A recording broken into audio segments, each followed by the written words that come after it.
안녕하세요, 저스티스입니다. 이번 시간에는 몽골 제국의 키포인트 두 가지를 짚고 넘어가고자 합니다. 하나는 몽골 제국 흥기의 결정적 한 수였던 수도 이전을 알아보고요. 다른 하나는 몽골 제국의 쇠락의 증거였던 주치 가문과 훌레구 가문의 대결에 대해서 살펴보고자 합니다. 쿠빌라이는 아릭부케와 벌인 데칸 계승 전쟁에서 승리한 후에 왜 수도를 남쪽으로 이전했을까요? 그리고 그 수도 이전은 어떤 의미가 있을까요? 아울러 아릭부케와 쿠빌라이의 싸움이 어떤 나비 효과를 일으켰길래 서아시아에 주둔하던 주치 가문과 훌레구 가문이 서로 싸우게 되었을까요? 여러분, 오늘도 무조건 재미있으니까요. 좋아요와 구독 한 번씩 꾹 누르면서 시작하도록 하겠습니다.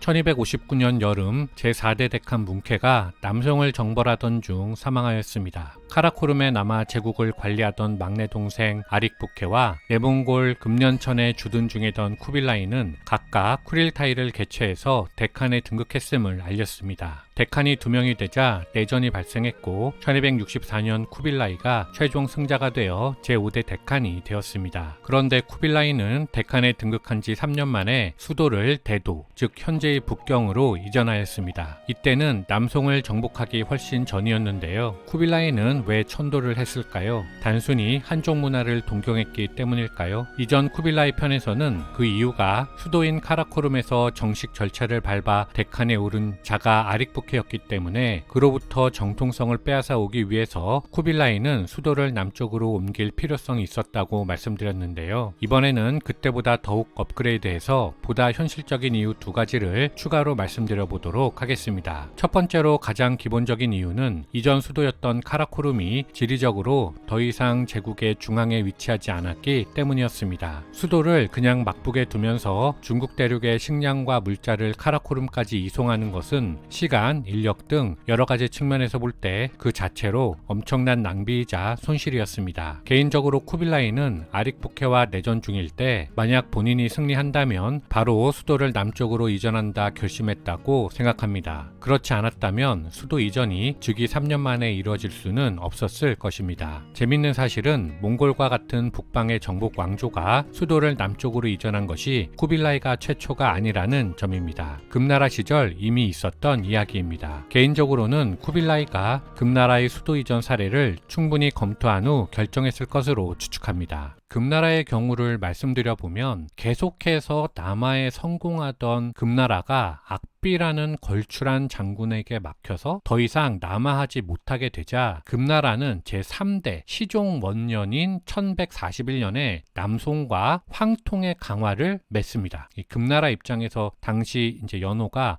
황통이었기 때문에 황통의 강화라고 하고요. 남송은 당시에 그 소흥 원년이었습니다. 그래서 소흥화이라고 부릅니다. 어쨌든 이렇게 황통의 강화를 맺어서 회수를 중심으로 해서 국경을 획정합니다. 그리고 나서도 어떻게 하면 남쪽을 먹어볼 수 있을까 이렇게 툭툭 건드려 봅니다. 계속 공격을 하죠. 그렇지만 금나라는 더 이상 남하하기가 힘들다고 판단합니다. 토양부터 뭐 기후라든지 이런 것들이 금나라 군대가 남쪽에서 활약하는 게 쉽지 않다라고 판단을 했을 겁니다. 아마. 그래서 이어서 즉위한 제4대 해릉왕이 그때까지 변경이라고 부르고 있었던 요 개봉을 남경으로 바꿔서 부르게 됩니다. 남경으로 바꿔서 부르게 되죠. 이 말은 이제부터 이 금나라의 남쪽 경계가 이쪽이다, 개봉이다, 회수다 이런 것을 확정한 의미가 있습니다. 그런데 더 중요한 게 뭐냐면 남경으로 변경이라는 이름을 남경으로 바꿈과 동시에 그때까지 연경이라고 부르고 있었던 현재의 북경을 중도, 즉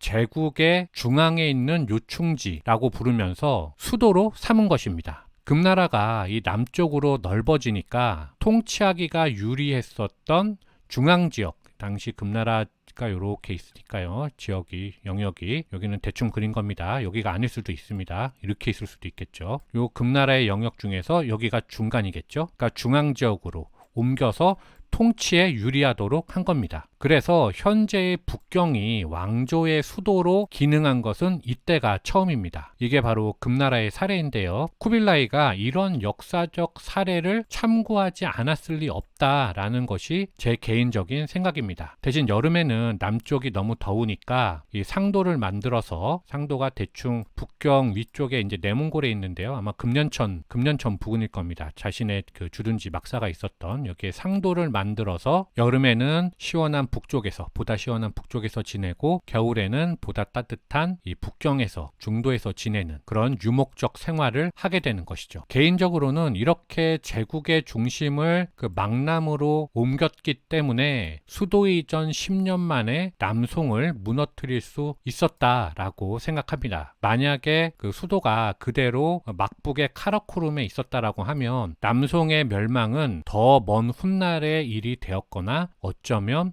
불가능했을지도 모를 일입니다. 천도의 두 번째 이유는 원나라 밖에 포진했던 강적 카이도로부터 멀어질 수 있다는 장점이 있었기 때문입니다. 카이도는 우구데이의 오남 카시의 장남입니다. 즉 카이도는 우구데이의 손자입니다. 만약 톨루이 가문의 탈권 없이 계속 우구데이 가문이 대를 이었다면 데칸이 될 수도 있었던 인물입니다. 카이도의 분봉지는 차가타이 칸국 내 알말릭 서쪽 카얄릭이라는 곳이었는데 카이도는 아릭부케와 쿠빌라이의 내란을 틈타서 먼저 차가타이 칸국의 수도였던 알말릭을 점령했습니다. 이것은 차가타이 칸국에 대한 쿠데타인 것은 물론이고 동시에 대몽골 울루스 전체 질서를 무너뜨린 것이기 때문에 데칸에 대한 쿠데타이기도 했습니다. 따라서 데칸 입장에서는 반드시 응징해야만 했습니다. 실제로 쿠빌라이는 이 행위를 카이도의 반란으로 보았는데 당시는 아릭부케와 내란 중이었기 때문에 어쩔 수 없이 조치를 취하지 못했습니다. 카이도는 그 기회에 세력을 더욱 키워서 베시발릭을 점령하고 카라코룸을 정조준했습니다. 이때가 1266년경이어서 쿠빌라이가 대도로 수도를 이전한 시기와 교묘하게 맞아떨어집니다. 개인적으로 쿠빌라이가 카이도가 무서워서 피한 것은 아니라고 생각합니다. 단지 까마귀가 나니까 배가 떨어진 것 뿐이라고 생각하는데요. 어찌 되었든지 간에 데칸은 수도를 이전함으로써 최대 난적을 피한 결과를 가져왔습니다. 그리고 비로소 양측의 전쟁이 시작된 것인데 쿠빌라이 카이도 전쟁은 본인 세대에서는 끝나지 않았습니다. 결국 다음 세대까지 넘어가서 1303년 강화가 맺어지며 끝나게 됩니다.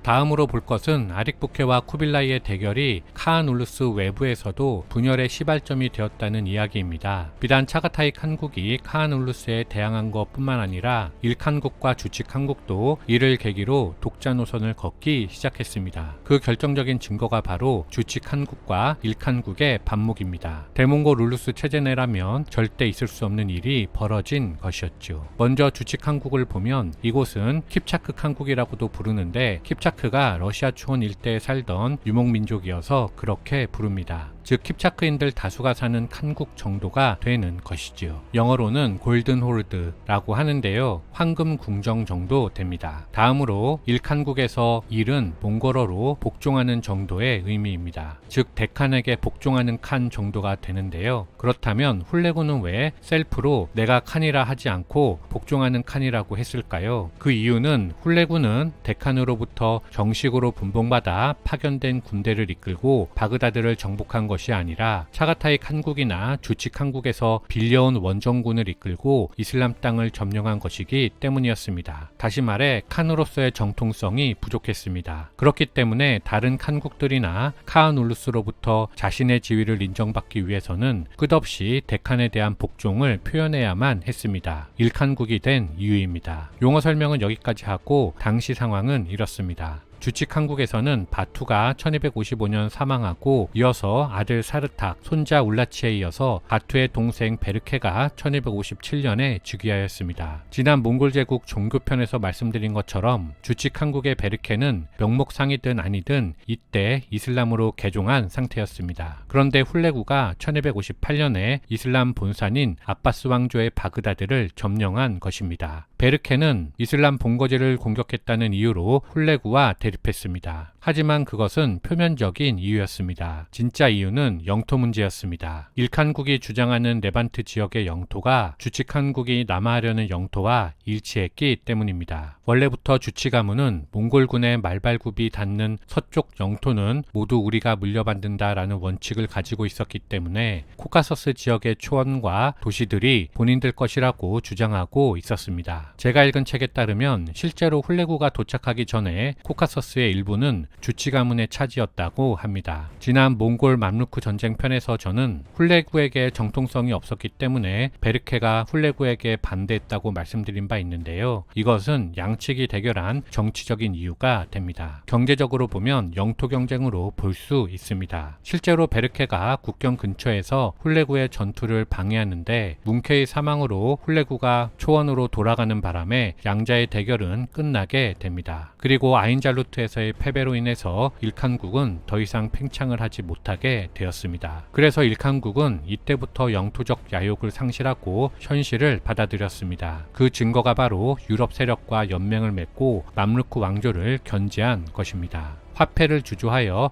국가의 기틀을 만들기도 했습니다. 이후 쿠빌라이가 사망할 때까지 일칸국 칸들은 데칸에 대해서 복종을 계속하지만 쿠빌라이 사후에는 더 이상 존경을 표시하지 않았습니다. 그것은 자신이 더 이상 일칸국의 일원이 아니라는 것이지요. 이번 영상을 통해서 말씀드리고자 하는 것은 몽골 제국의 큰 분수령이 아릭부케와 쿠빌라이의 대결이었다는 점입니다. 만약 아릭부케가 양자의 대결에서 승리했다면 제국의 수도는 막북에 남았을 것입니다. 그랬다면 남송에 대한 통일도 늦어졌을 것입니다. 그렇다면 후금이 훨씬 빨리 반응했을 수도 있습니다. 또한 북후 양자의 대결은 외부적으로 보면 대몽골 룰루스 전체에 대한 통제력을 약하게 만들었습니다. 차가타이 칸국은 아예 대놓고 쿠빌라이에 대항했고 그때 동쪽의 우치긴 왕가까지도 함께했습니다. 주치 울루스와 훌레구 울루스에서는 아예 서로를 제물로 삼아 이익을 취하고자 했습니다. 그런 의미에서 몽골 제국 쇠락의 출발점은 북후 대결이 아닐까 생각합니다. 이상 마치겠습니다. 감사합니다.